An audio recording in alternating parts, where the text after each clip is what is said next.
ETF index mutual funds నేర్చుకుని stock మార్కెట్లో రాణించాలనుకుంటున్నారా? వెంటనే ఈ నెంబర్కి కాల్ చేయండి.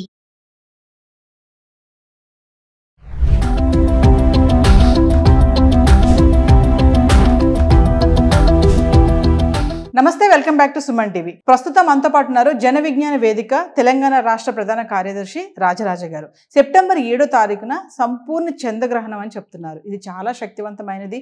నియమాలు పాటించాలి, చాలా పద్ధతులు ఉంటాయి, జాగ్రత్తగా ఉండాలి, ముందు గ్రహణం తర్వాత కూడా అని.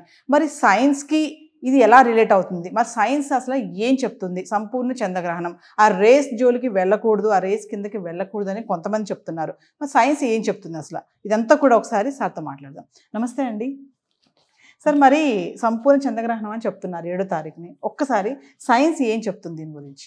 నమస్తే అండి. ఖగోళ శాస్త్రం, ఆస్ట్రానమీ అన్నది అసలు ఈరోజే కాదు, ప్రాచీన కాలం నుంచి కూడా మన ప్రజలకి చాలా ఆసక్తికరమైనటువంటి అంశం ఏంటంటే పరిసరాల గురించి, ప్రకృతి గురించి తెలుసుకోవటం. ఆ ప్రకృతిలో కీలకమైనది భూమి గురించే కాకుండా మొత్తం మన భూమి చుట్టూ ఉన్న చంద్రుడు, సూర్యుడు, గ్రహాలు, నక్షత్రాలు, రాసుల గురించి తెలుసుకోవాలన్నటువంటి ఆసక్తి ప్రాచీన కాలం నుంచి అన్ని నాగరికతల్లోనూ మనకి కనపడుతుంటుంది. అంతగా ఆసక్తి ఉన్నటువంటి అంశం ఇది ఖగోళ శాస్త్రానికి సంబంధించింది. కాబట్టి ఆనాటి నుంచి ఈనాటి వరకు కూడా సామాన్యమైనటువంటి పామరుల దగ్గర నుంచి గొప్ప గొప్ప మేధావుల వరకు కూడా ఆసక్తిని చూపిస్తూ దాని గురించి ప్రతినిత్యం సమాచారాన్ని తెలుసుకోవాలనుకుంటున్నది ఈ ఖగోళ శాస్త్రం. అటువంటి ఖగోళ శాస్త్రంలో ఒక అద్భుతమైనటువంటి ఘటన మనం అంటాం సార్, స్పెక్టాక్యులర్ ఈవెంట్ అని. ఏదైనా కొన్ని ఈవెంట్స్ జరుగుతుంటే మనం వాడుతుంటాం. అటువంటి స్పెక్టాక్యులర్ ఖగోళ ఘటన ఈ నెల సెప్టెంబర్ 7వ తారీఖు రాత్రి జరగబోతోంది. అదే ఇప్పుడే మీరు చెప్పినట్టుగా సంపూర్ణ చంద్రగ్రహణం, టోటల్ లూనార్ ఎక్లిప్స్. ఈ టోటల్ లూనార్ ఎక్లిప్స్ అనేది జనరల్గా ప్రతి సంవత్సరం వస్తుంది. సంవత్సరంలో 3 సార్లు వస్తుంది. ప్రతి సంవత్సరం వస్తుంది, సంవత్సరంలో 3 సార్లు వస్తుంది. ఈ మాట నేను 2 సార్లు ఎందుకు చెబుతున్నా అంటే ఇందులో ప్రత్యేకమైనటువంటి భయాన్ని కలిగించే అంశం ఏమి లేదు. ఖగోళ శాస్త్రంలో లేదా విశ్వంలో జరిగే అతి సహజమైనటువంటి రెగ్యులర్గా వచ్చే ఒక సందర్భం, ఒక ఘటన ఇది. కానీ ఈ ఘటన ఇందాక మీరు చెప్పినట్టు చాలా స్పెక్టాక్యులర్ ఘటన. ఏ రకంగా స్పెక్టాక్యులర్ ఘటన? చూడటానికి చాలా కనువిందు చేసే, చాలా ఆసక్తిని, వినోదాన్ని కలిగించే ఘటన. కేవలం చూడటానికి వినోదాన్ని కలిగించేది కాదు. దీనికి సంబంధించినటువంటి ఘట్టాన్ని మనం మరింత లోతుగా అధ్యయనం చేయడం ద్వారా మన విశ్వం గురించి, మన పుట్టుక గురించి ఉన్నటువంటి రహస్యాలను, దానికి ఉన్నటువంటి ప్రారంభ కాలాన్ని, సమయాన్ని, సందర్భాన్ని తెలుసుకునే అవకాశం అనేది ఈ ఖగోళ శాస్త్ర ఘటన సందర్భంగానే శాస్త్రవేత్తలకు వస్తుంటుంది. కాబట్టి ఏకకాలంలో అంటే ఒకేసారి అటు కామన్ పబ్లిక్ కానివ్వండి, ఇటు సైంటిస్టులు కానీ చాలా ఇంట్రెస్ట్గా ఎదురు చూసే సందర్భం ఇటువంటి సెలెస్టికల్ ఈవెంట్స్ ఖగోళ శాస్త్ర రంగంలో జరిగేది. అది లూనార్ ఎక్లిప్స్ అయినా, సోలార్ ఎక్లిప్స్ అయినా. కాబట్టి ఇది మాత్రం చాలా ఇంపార్టెంట్గా అందరూ ఆసక్తికరంగా కూడా చూసే ఘటన. కాబట్టి దీన్ని ముందుగా నేను మీకు చెప్పేది, ప్రతి ఒక్కరు కూడా దీని గురించినటువంటి సరైన సమాచారం తెలుసుకొని ఆ సెలెస్టికల్గా ఉండే అద్భుతాన్ని ఆస్వాదించడానికి, దానికి సంబంధించినటువంటి విజ్ఞానాన్ని, సమాచారాన్ని తెలుసుకోవడానికి ప్రజలందరూ రెడీగా ఉండాలని, ఆ దిశగా మీడియా చేస్తున్నటువంటి కృషికి కూడా మీరు సహకరించాలని కోరుతున్నాను. సార్, మీరు అన్నారు కదా స్పెక్టాక్యులర్ ఈవెంట్ అని చెప్తున్నారు కదా, అంటే చూడాలి అంటే దాన్ని మనము ఎలా చూడాలంట? చాలామంది రేసు అంటారు కదా, ఇఫ్ స్పెట్స్ పెట్టుకొని చూస్తూ ఉంటారు కదా, ఎలా చూడొచ్చు అంటారు దీన్ని? ఇది చాలా ఇంపార్టెంట్ అండి. ఇందాక మీరు చెప్పినట్టుగా మనకు జరిగే గ్రహణాలు 2 ఉన్నాయి. ఒకటి సూర్యుడికి సంబంధించింది, 2 చంద్రుడిది. అదే చంద్రగ్రహణం, సూర్యగ్రహణం ఉంటాం. సహజంగా సూర్యగ్రహణాన్ని చూడాలంటే మాత్రం కొన్ని జాగ్రత్తలు తీసుకోవాలి. సూర్యగ్రహణం మామూలుగానే సూర్యుడిని పట్టపగలు మనం చూడాలంటే నేకెడ్ అయితే మనం చూడలేం. మీకు అందరూ తెలిసిందే, చెయ్యి అడ్డం పెట్టుకుని, పేపర్ అడ్డం పెట్టుకుని, లేకపోతే సగం కళ్ళు మూసుకొని చూస్తుంటాం. అందున గ్రహణ సమయంలో కొన్ని అల్ట్రావైలెట్ రేస్ నేరుగా వస్తాయి. కాబట్టి సూర్యగ్రహణ సమయంలో నేరుగా ఎటువంటి రక్షణ పరికరాలు లేకుండా సూర్యగ్రహణాన్ని మాత్రం చూడొద్దని శాస్త్రవేత్తలు చెబుతారు. కానీ ఇటువంటి జాగ్రత్తలు ఏవి కూడా చంద్రగ్రహణానికి అవసరమే లేదు. ప్రతి మనిషి ఎక్కడున్నా సరే, పడుకునైనా, నుంచోనైనా, బండి మీద వెళ్తూనైనా సరే చంద్రగ్రహణాన్ని చాలా కంఫర్టబుల్గా, చాలా కన్వీనియంట్గా చూడవచ్చు. ఇది అత్యంత సేఫ్గా జరిగే సెలెస్టికల్ ఈవెంట్. దీనికి ఎటువంటి జాగ్రత్తలు ప్రత్యేకమైనవి అవసరం లేదు. సార్ మామూలుగా ఏదైనా గ్రహణం వచ్చింది అంటే సూర్యగ్రహణమే కానీ చంద్రగ్రహణమే కానీ ముందు జాగ్రత్తలు తర్వాత కూడా చాలా జాగ్రత్తలు పాటించాలని చెప్పేసి కొంతమంది అయితే నిపుణులు చెప్పడం జరుగుతుంది. అంటే సైన్స్ పరంగా చూసుకుంటే కూడా నిజంగా జాగ్రత్తలు పాటించాలంటారా? ప్రతి దాని గురించి ఒకటి రెండు రకాల అభిప్రాయాలు ఉంటాయి. ఒకటి సైన్స్ ద్వారా తెలుసుకునేటువంటి విజ్ఞానం ఒకటైతే, రెండోది మనకు ఉన్నటువంటి నమ్మకాల ద్వారా విశ్వాసాల ద్వారా మనకుండే సమాచారం. సో ఇప్పుడు మనమైతే నమ్మకాలు విశ్వాసాల జోలికి వెళ్ళాల్సిన అవసరం లేదు. ఎందుకంటే ప్రతి దాని పట్ల ఎవరి నమ్మకం వాళ్ళది.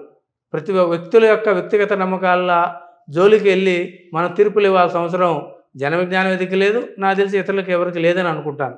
కానీ ఇది ఒక ఇందాక మనం అనుకున్నట్టుగా ఖగోళ రంగంలో జరుగుతున్నటువంటి ఘటన కాబట్టి దీని వెనుకున్నటువంటి సైన్స్ గురించి తెలుసుకుందాం.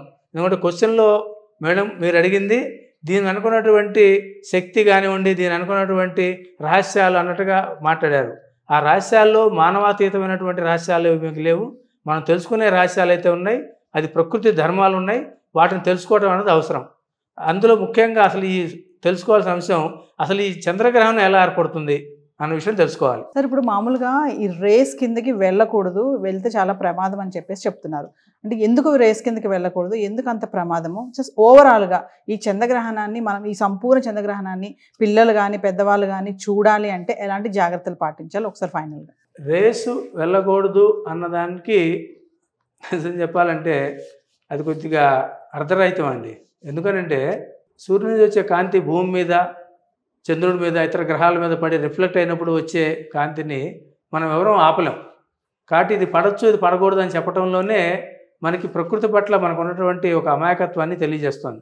కాబట్టి దీన్ని ఆపటం అనేది మన చేతుల్లో లేదు. కాబట్టి పడకూడదు అనుకోవటం కూడా అది అసాధ్యమైనటువంటి విషయం. అది ఖచ్చితంగా సూర్యుడు కాంతి అనేది మొత్తం మన సోలార్ మిల్కీ వే గెలాక్సీ అనేది చెబుతాము. దీని మొత్తానికి ప్రాణమే సూర్యుడు, సూర్యుడి నుంచి వచ్చే కాంతి. కాబట్టి సూర్యకాంతి సూర్యుడు లేకపోతే అసలు మిల్కీ వే గెలాక్సీనే లేదు. కాబట్టి ఖచ్చితంగా సూర్యకాంతి అవసరమే. అయితే ఆ అవసరాన్ని ఏ రకంగా రకరకాల సందర్భాల్లో దాని యొక్క సూర్యకాంతి పడే ప్రభావం అనేది మారుతుంటుంది. ఆ పడే ప్రభావంలో వచ్చే మార్పులే ఈ గ్రహణాలు. అందుకనే చంద్రగ్రహణమైనా సూర్యగ్రహణమైనా ఈ సూర్యకాంతి ఆయా వస్తువుల మీద, ఖగోళ వస్తువుల మీద పడుతున్నప్పుడు వచ్చే ప్రభావాలే ఈ గ్రహణాల రూపంలో అట్లా ఏమైనా పగలు రాత్రి కూడా అట్లానే వస్తుంటాయి. సూర్యకాంతి ఆ భూమి మీద కానీ ఇతర గ్రహాల మీద పడుతున్నప్పుడు మనం ఏ రకంగా సూర్యుడికి మనకి మధ్య ఉండే డిస్టెన్స్ ఎలా ఉంటుంది, ఏ రకమైన పొజిషన్స్లో మనం ఈ సోలార్ ఫ్యామిలీలో ఉన్నాం దాన్ని బట్టి ఈ మనకు వచ్చే అన్ని లైఫ్ ఎక్స్పీరియన్సెస్ కూడా సూర్యకాంతి యొక్క ప్రసారం అయిన వల్లనే జరుగుతుంటాయని చెప్పి ఈ సందర్భంగా తెలుసుకోవాలి. సార్ మరి ఇది మన భారతదేశంలో ఎంతవరకు ఇది కంప్లీట్గా మనకు కనిపిస్తుంది అంటారా? ఇది భారతదేశంలో కనబడటమే కాదండి, మొత్తం ప్రపంచంలో దాదాపు 77% జనాభా ఇది చూడటానికి అవకాశం ఉంది. అసలు ఈసారి జరగబోతున్న చంద్రగ్రహణం ఎందుకు ఇంత ఆసక్తి కలిగించింది అంటే మొదటి రీజన్ ఇదే. మొదటి రీజన్ ఎక్కువ మందికి భూమి మీద ఉన్నటువంటి ప్రజల్లో దాదాపు 75-77% మంది ప్రజలు ఇందాక మీతో అన్నట్టుగా ఎటువంటి ప్రత్యేకమైనటువంటి పరికరాలు వాడాల్సిన అవసరం లేకుండా నేకడైతే చూసే అవకాశం ఉన్నందువల్లే అంటే చెప్తాం సార్, అందరికీ ఇది యాక్సెసిబుల్గా మెజారిటీ పబ్లిక్కి యాక్సెసిబుల్గా ఉన్నందువల్లనే దీని పట్ల ఆసక్తి వచ్చింది. అది దీనికి సంబంధించినటువంటి మొదటి అంశం. సార్ మరి ఈ సంపూర్ణ చంద్రగ్రహణాన్ని బ్లడ్ మూన్ అని అంటారు, అంటే రెడ్గా ఉంటుంది ఆ రోజంతా మూన్ అని చెప్తున్నారు కదా, ఎందుకు సార్ అంటే బ్లడ్ మూన్ అని ఎందుకు అంటారు అసలు? ఇందాక మీరు చెప్పినట్టుగా ఈసారి జరగబోతున్నటువంటి టోటల్ లూనార్ ఎక్లిప్స్ సంపూర్ణ చంద్రగ్రహణం పట్ల ఆసక్తి రావడానికి మొదటి కారణం ఇందాక మీరు చెప్పినట్టుగా ఎక్కువ మంది భూమి మీద ఉన్నటువంటి ఎక్కువ మంది ప్రజలకి 77% ప్రజలకి చూసే అవకాశం ఉండటం మొదటి కారణం అయితే, రెండో కారణం దీన్ని బ్లడ్ మూన్ అనే దీనికి ఒక పేరు పెట్టారు. ఈ పేరు పెట్టినందువల్ల ఒక రకమైనటువంటి భయం, ఆందోళన అనేది ప్రజల్లో కలుగుతుంది. కాబట్టి ఈ రకమైన భయాందోళనలోంచి ప్రజలు ఏదో జరగబోతుంది, ఏదో ఉపద్రవం జరగబోతుంది, ఏదో నష్టం వస్తుంది, దీన్ని మనం ఎట్లా ఆపలేం కదా, దీని నుంచి మనం ఏం జాగ్రత్తలు తీసుకోవాలి, ఏ రకమైనటువంటి దీనికి దాని పట్ల మనం వ్యవహరించాలి అనే పట్ల ఒక ఆందోళన కలగటం అనేది దీని పట్ల ఆసక్తి రేకెత్తిస్తోంది.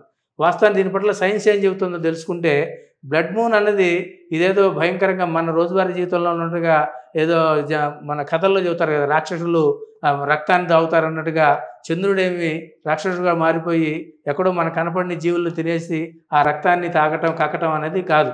ఇదంతా కూడా చిన్నపిల్లల ఆహారంగా అనిపించవచ్చు, కానీ మనకుండే నమ్మకాల్లోంచి ఈ రకమైనటువంటి అభిప్రాయాలు, భయాలు కలుగుతున్నాయి. కాబట్టి వాటికి వివరణ ఇవ్వాల్సిన అవసరం అయితే ఉంది. వాటిని మనం ఎగతాళి చేయటం అనేది సరైన పద్ధతి కాదు, కానీ వాటి వివరణ ఇవ్వటం ద్వారానే ప్రజల్ని మనం మరింతగా ఆలోచించిన పొరలుగా తీయడానికి అవకాశం ఉంటుంది. జన విజ్ఞాన వేదిక ఆ పని చేస్తోంది.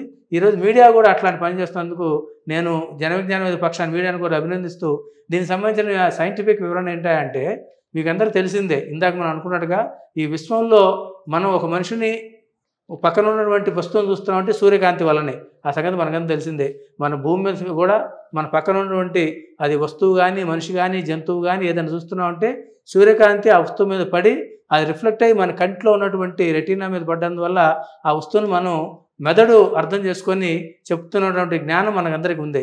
ఇదే పరిస్థితి భూమి మీద ఉన్న వస్తువుల మీదే కాకుండా ఖగోళంలో ఉండే అన్ని రకాల రాసుల మీద, అంటే గ్రహాలు కానివ్వండి, ఉపగ్రహాలు కానివ్వండి, ఇతర అన్నిటి మీద సూర్యకాంతి అనేది పడుతూ ఉంటుంది.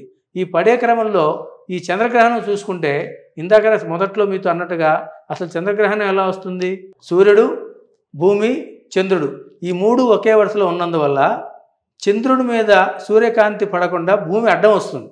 భూమి అడ్డం వచ్చినందువల్ల భూమి మొత్తం సూర్యకాంతి చంద్రుడి మీద పడకుండా దీన్ని భూమి నీడ చంద్రుడి మీద పడిపోయి చంద్రుడు మనకు కనపడ్డు. అయితే ఈ క్రమంలో జరిగే ఇంకో ఘట్టం ఏంటి? సూర్యుడి నుంచి వచ్చే కాంతిలో మీకు అందరూ తెలిసిందే, లైట్ అంటేనే 7 రంగులు ఉంటాయి మనకు తెలిసింది, విబ్జిఆర్ అంటాం. అందులో లైట్లో కొన్నిటికి షార్ట్ వేవ్ లెంత్ అని, లాంగ్ వేవ్ లెంత్ అని చెప్పి సైన్స్ చెబుతుంది. చాలామందికి స్కూల్ లెవెల్లో వినుంటారు. షార్ట్ వేవ్ లెంత్ ఉన్నది సూర్యకాంతిలో ఉన్న షార్ట్ వేవ్ లెంత్ ఉండే రంగునిచ్చేది. అంటే ఉదాహరణ బ్లూ కలర్కి షార్ట్ వేవ్ లెంత్ ఉంటుంది. అది ఇమీడియట్గా స్కాటర్ అయిపోతుంది భూ వాతావరణం ఒక రాంగాల్ని. ఈ భూ వాతావరణ రాంగాలు స్కాటర్ కావటం అంటే అర్థం అది ఇమీడియట్గా భూ వాతావరణంలోకి ఎప్పుడైతే సూర్యకాంతి పడుతుందో అది మొత్తం వ్యాపిస్తుంది, అది మొత్తం డిస్పర్స్ అయిపోతుంది. కానీ లాంగ్ వేవ్ లెంత్ ఉండే రెడ్ లాంటిది స్కాటర్ కాదు. అదేమవుతుంది? అది భూమి అడ్డం వచ్చింది కదా, కాబట్టి వంగుతుంది. అది వంగి ఆ పక్కన ఉన్నటువంటి చంద్రుడి మీద పడుతుంది. కాబట్టి మనకి చంద్రుడి మీదకి వచ్చే సూర్యకాంతిలోంచి ఏ రంగు బయటపడుతుందంటే రెడ్ మాత్రమే వస్తుంది.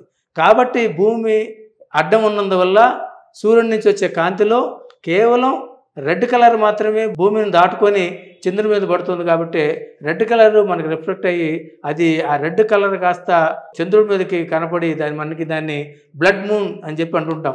మనకు తెలిసిందే కదా, మనకు కొద్దిగా పొయిటిక్గా మాట్లాడుకోవటం అలవాటు. కాబట్టి ఆ పొయిటిక్గా మాట్లాడుకున్న క్రమంలో భాగంగా చంద్రుడు కలరు ఆ టైంలో ఈ ఎక్లిప్స్లో టోటల్ లూనార్ ఎక్లిప్స్ టైంలో కొంత భాగంలో అది రెడ్ కలర్లో అది మనకి రిఫ్లెక్ట్ అవుతుంది. కాబట్టి అది బ్లడ్ మూన్ అంటాం. తప్పితే ఇందులో దాగి ఉన్న సైన్స్ ఇంత మించిన ఎటువంటి భయాన్ని గురి చేసే అంశం ఇందులో ఏమీ లేదు. కాబట్టి ప్రజలు దీని గురించి ఆందోళన చెందాల్సిన అవసరం ఏమీ లేదు సార్. సో మా వ్యూవర్స్కి ఒక్కసారి ఫైనల్గా సార్, అంటే మీరు అన్నట్టుగా ఇది చాలా విజిబుల్గా ఉంది, మీరు ఏమి అడ్డు పెట్టుకుని చూడాల్సిన అవసరం లేదని చెప్తున్నారు కదా, మరొక్కసారి మా వ్యూవర్స్కి. మిత్రులారా, ఇంతకుముందు మనం మాట్లాడుకున్నట్టుగా సూర్యగ్రహణం, చంద్రగ్రహణం ఈ రెండు మన ఖగోళంలో జరిగే ఒక అద్భుతమైనటువంటి సెలెస్టికల్ ఈవెంట్స్.